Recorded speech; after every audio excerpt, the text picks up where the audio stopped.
Ladies and gentlemen, in a world that moves fast, filled with noise, opinions, criticism, and chaos, one of the most valuable things you own is your peace of mind. Yet how often do we give that peace a weight, a rude comment, a toxic person, a stressful situation? It's time to stop that cycle. It's time to reclaim your calm. Never let anyone steal your peace again. Not the critic, not the doubter, not even the loved one who doesn't understand your journey. Instead, do this. Protect your peace like it's gold.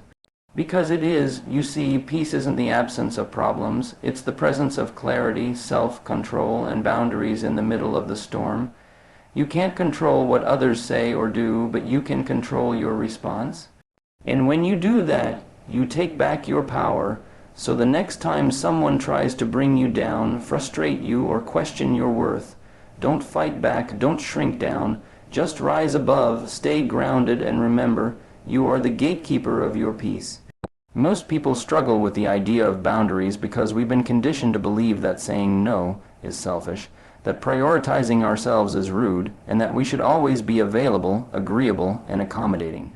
But the truth is, every time you say yes to something that violates your inner peace, you're saying no to yourself.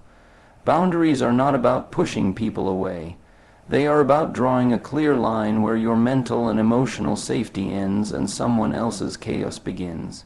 Whether it's a friend who constantly unloads negativity, a family member who manipulates your emotions, or a workplace that invades your personal time, you have every right to define what is and isn't acceptable for you.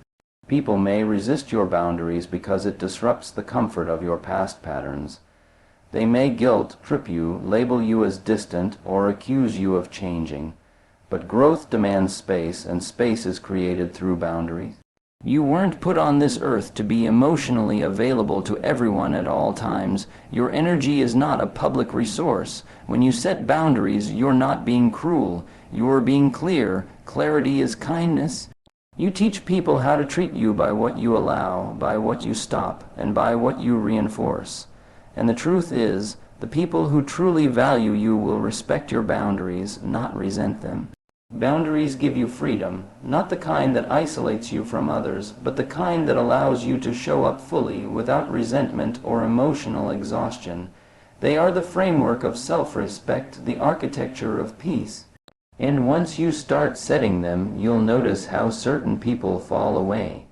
Not because you're wrong, but because your growth exposed what no longer belongs in your life.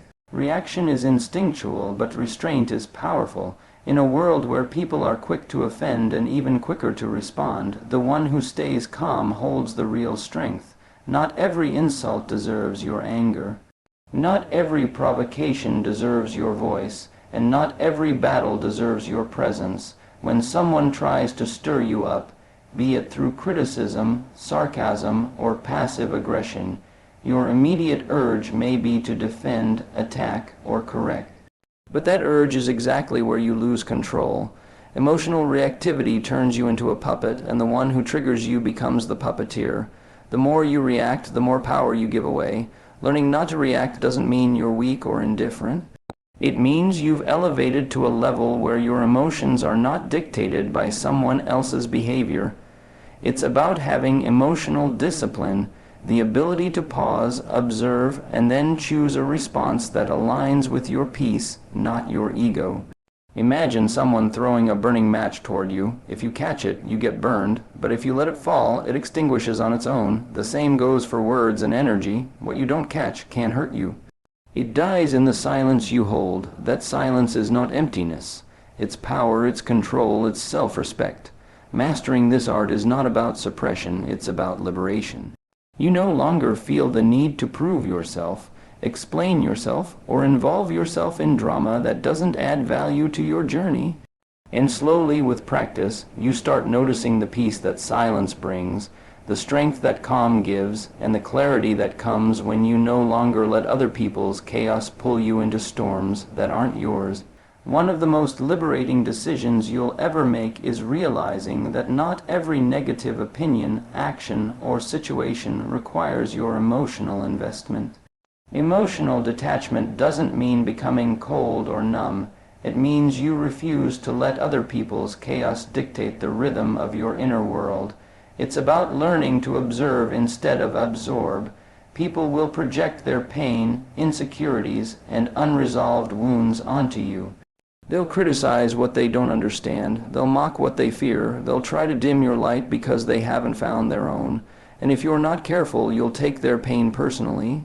You'll internalize their dysfunction. You'll start to carry emotional weight that was never yours to begin with. But here's the truth. Not everything directed at you is about you. Most of it isn't. It's about them.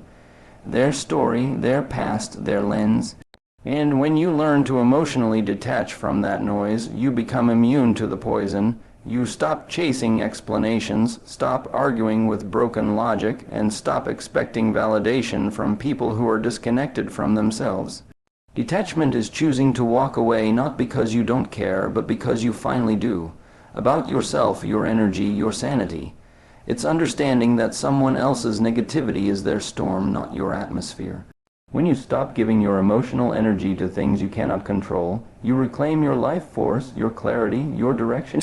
The people you surround yourself with are either feeding your peace or feeding your anxiety. There is no in-between. Energy is contagious, and who you allow into your inner circle is a direct reflection of how seriously you take your own well-being. Every conversation either lifts you up or pulls you down. Every relationship is either a sanctuary or a storm. We often hold on to people out of history, not alignment. Just because someone has known you the longest doesn't mean they know you the deepest. And just because someone once played a role in your life doesn't mean they still deserve access to your growth. Your peace is too valuable to be compromised by guilt, nostalgia, or emotional obligation. There are people who drain you with their negativity, their constant complaining, their inability to celebrate your wins. There are others who thrive on chaos, gossip, or manipulation, who pull you into emotional spirals you never asked for. And then there are those rare souls who make you feel calm just by being around them, who speak with intention, who listen without judgment, who challenge you with love and support you with presence. Choosing your circle wisely isn't about being superior. It's about being protective. You are not obligated to explain your evolution to those committed to misunderstanding you. You are not required to shrink so that others can stay comfortable in your presence. You can love people from a distance. You can release connections that no longer align without bitterness. You can outgrow energy that once felt familiar. Forgiveness is not about excusing the pain someone caused you. It's about releasing the burden of carrying it. It's the choice to free yourself from the emotional prison that resentment builds. Holding on to anger, betrayal, and disappointment doesn't protect you. It poisons you slowly, distorting your view of the world and draining the peace you worked so hard to create. But forgiveness doesn't mean you forget what happened. It doesn't mean you invite the same energy back into your life. It means you've learned the lesson, absorbed the wisdom, and decided to move forward without dragging the weight of the past behind you. You become wiser, not harder. You stop bleeding on people who didn't cut you. You stop expecting closure from people who never gave you honesty to begin with. Sometimes we think forgiveness means letting people off the hook, but the truth is you're letting yourself off the hook. You're releasing the mental loops, the emotional fatigue, the need to replay scenes over and over again. You start valuing your peace more than your pride. You stop seeking revenge and start seeking restoration. Not of the relationship, but of your own spirit. And here's where real strength lies, in choosing to forgive quietly, without needing an apology, without needing the other person to even know. You rise above, not for them, but for you, because you know the difference between protecting your peace and proving a point, because you trust that life will teach them what they refuse to learn from you. There comes a point in life where you realize that waiting for others to behave better, speak kinder, or treat you fairly is a trap, because peace isn't found in their hands, it's built within your own. Taking ownership of your inner world means you stop blaming others for how you feel. You stop giving external events the power to define your internal state. You step out of the victim mindset and into radical responsibility. Life will test you. People will disappoint you. Circumstances will spiral beyond your control. but your emotions, your reactions, your thoughts. That territory belongs to you and you alone. The moment you take full ownership is the moment you start creating real peace. Because now, instead of waiting for the storm to pass, you learn how to be still within it. When someone disrespects you, you don't need to match their energy. You choose to protect your own. When a plan fails or a door closes, you don't spiral. You anchor yourself in the belief that growth often wears the disguise of discomfort. You learn to speak kindly to yourself even when the world doesn't. You start to guard yourself, your focus, your routines. You become intentional with what you consume, whether it's food, content, conversations, or beliefs. Taking ownership means you stop outsourcing your joy. You no longer wait for someone to validate you, love you the way you want, or rescue you from your own chaos.